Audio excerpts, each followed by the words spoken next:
Gina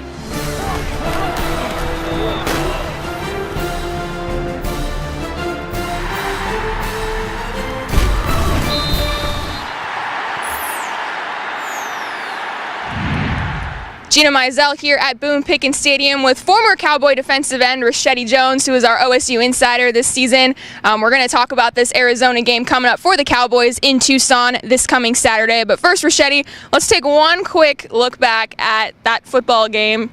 We could use that term loosely, that we saw on Saturday night. What do you think that the Cowboys most gained out of that 84-0 victory against Savannah State?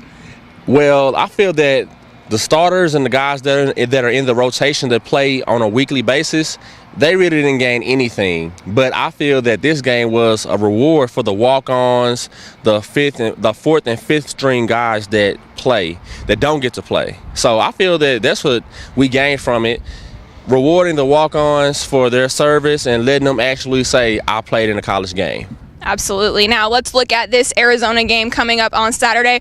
Feels like this team has played Arizona every single year, going back to the 2010 Alamo Bowl, but a lot of new things for this Arizona team this year. They have a new coach in Rich Rodriguez. They have a new quarterback. Nick Foles is now in the NFL. Matt Scott steps in. So what are some key things that you're looking at this weekend, or what do you want to see out of this Cowboy team going down to Tucson?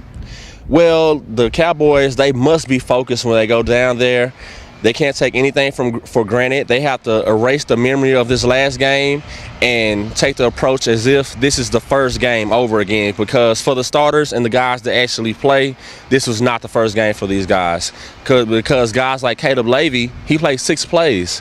So he really hasn't had a real game time experience. So next week, I expect the Cowboys to go in and roll over Arizona, actually, to be honest, because Arizona, they lost their starting quarterback, their running back, and their top receiver. All those guys are gone, and we've lost a few guys, but at the same time we have a lot of guys coming back. When I say few, I mean very few. So I feel our guys, they're going to go in there, they're going to roll, and it's going to be a real test for West Lund. I'm not going to say a real test as if he was playing a Texas or Oklahoma, but it's going to be his first real game. And he'll be fine. And I feel if he gets kind of shaky or kind of rocky, you have Joseph Randall, Jeremy Smith. The running game is going to roll. So we'll see what the young guy's going to do. Now, in facing a quarterback like Matt Scott, he's not really like Nick Foles in that he's kind of one of those run-pass type threats, maybe like a Robert Griffin early in his career, even maybe a Ryan Tannehill. What are the challenges? You've obviously played against plenty of quarterbacks in your time. What are the challenges when you go up against one of those, dual threat type quarterbacks? When you have a dual threat type quarterback, you have to do this. You have to contain him. You have to keep guys around him at all times, make him feel uncomfortable. But when you have guys that can break loose and still run, even though you surround them, that's when you need your linebackers, your safeties, and your corners. Make them pay for running. Make them think twice before they run again.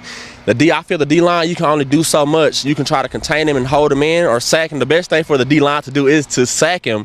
But if they can't, the secondary they have to make him pay. That's the only way you can shut down a dual threat quarterback, is to make him pay for running the ball.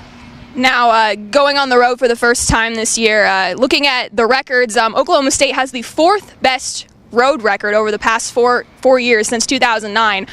So I guess 3 years since 2009. What is the key to being so focused on the road and to being able to, even when you go into a hostile environment, still coming out with the victory and kind of blocking out all those road obstacles? Because when I played my last year here at Oklahoma State, our whole mindset changed to, hey, it doesn't matter where we're at. This is our home stadium. This is our home field. It's just another field. Don't worry about the crowd. They can hoorah. They can get as loud as they want. But you have to stay focused and remember that, hey, you're here to play a football game, and it's us against them.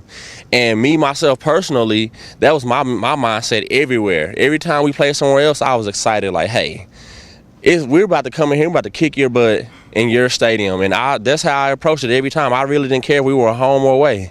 Now, you mentioned that you think that Oklahoma State is going to roll in this game. You gave a final score prediction last time. What's your final score prediction for this game? For this game, let me see. I say 42-17. Wow. All right. You heard it here first from our Cowboy insider, Richetti Jones. I'm Gina Mizell. Please be sure to stay with the best coverage team anywhere on NewsOK.com and every day in the Oklahoman.